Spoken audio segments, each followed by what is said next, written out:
नमस्कार दोस्तों, स्वागत है आप सबका मेरे YouTube चैनल पर। जैसा कि आपको पता है, एक के बाद एक शॉकिंग खबरें आ रही हैं सचिन और नेहा के रिलेशन को लेकर।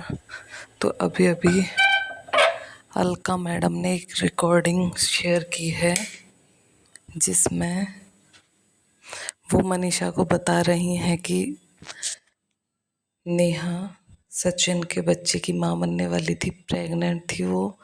फिर उन्होंने इस बात को कट कर दिया और बीच में ही बोली कि सचिन नेहा के लिए पागल है। वो बोलता है कि सचिन नेहा के बिना नहीं रह सकता। उसने ये बातें खुद कबूल करी हैं और सचिन नेहा को जान बुलाते थे। उन्होंने कहा अलका ने कि सचिन और नेहा मेरे सामने ही कॉन्फ्रेंस में बातें कर रहे थे और सचिन ने नेहा को जान बुलाया था। तो ये क्या हो रहा है समझ नहीं आ रहा। चलो ये तो पता था भाई बहन का रिश्ता एक गलत रिश्ते से जुड़ गया, लेकिन इस हद तक की प्रेगनेंसी की खबर, अब ये कहाँ तक सच है कहाँ तक झूठ है। लेकिन रिकॉर्डिंग से साफ पता चल रहा था कि मनीषा ने जब ये सुना कि सचिन नेहा को जान बुलाते थे, उनके होश उड़ गए और वो एकदम चुप हो गई। वो बार बार अलका से यही पूछ रही थी कि क्या इन्होंने सच में उसको जान बोला था, और अलका बार बार यही कह रही थी हाँ सचिन ने उसको जान बोला था और ये सच्चाई मैं सबके सामने ला के रहूँगी।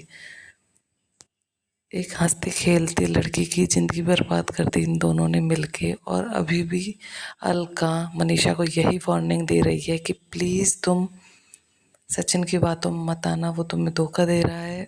नेहा का तो चलो, नेहा ने तो नहीं कहा कि मुझे उससे शादी करनी है, लेकिन सचिन बार बार यही कह रहा है कि मुझे नेहा से शादी करनी है, मैं नेहा के बिना नहीं रह सकता। और ये पागलपन तो हम उसके हर लाइव और वीडियो में देख ही रहे हैं कि वो किस कदर नेहा के लिए पागल हुआ जा रहा है। सबसे बड़ी चौंकाने वाली खबर तो ये थी कि सचिन और सुमित दोनों मिले हुए हैं और सुमित के इरादे इतने गंदे हैं नेहा के लिए। ये जब अलका ने बताया तो पैरों तले ज़मीन खिसक गई। उसने कहा कि सुमित ने सचिन को ये कहा है कि अगर तुम नेहा राजी हो जाए तो हम दोनों मिलकर उसके साथ डैश डैश डैश। उन्होंने बहुत ही गंदी लाइन बोली थी जिसको कि अलका ने शेयर भी नहीं किया, लेकिन उनकी बातों से साफ पता चल रहा था कि सुमित कितने गंदे इरादों वाला लड़का है। इन सब के बीच में सुमित भी फंस गया है, लेकिन उसकी तो शादी होने जा रही थी। अगर उसको यही सब करना था तो वो शादी कर सकता था नेहा के साथ। और जहाँ तक सचिन की बात है तो वो ये सब इसलिए कर रहा है क्योंकि वो नेहा की शादी तोड़वाना चाहता था और खुद नेहा से शादी करना चाहता था। उसके इरादे अभी भी वही हैं। वो इसीलिए सबको नेहा के खिलाफ बुलवा रहा है।